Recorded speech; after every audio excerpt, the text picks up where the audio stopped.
আমি এই যে এখন কাজ শেষ করে বাড়িতে যাচ্ছি। কি বলবো তোমাদের, সকাল থেকে অনেকটা জল পাড়িয়েছি আর আমাদের এখানে হাঁটুর উপরে জল হয়েছে, তো ঢিক করে আমাকে বাড়ি যেতে হচ্ছে।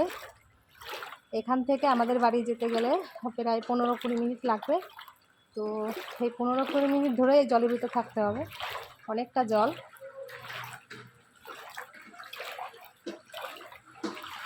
সবার যে কত কষ্ট হচ্ছে শুধু আমার একার না, প্রত্যেকটা মানুষের এরকম কষ্ট হচ্ছে।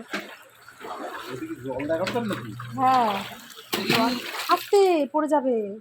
কি অবস্থা ভগবান, দেখো সাইকেলটাও নিয়ে পড়ে যাচ্ছিল। মানুষের যে কত অসুবিধা হচ্ছে তো আর কি বলবো।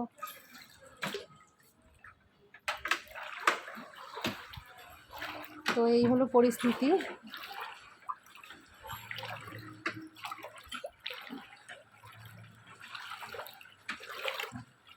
ইস, কি কষ্ট করছে লোকটা।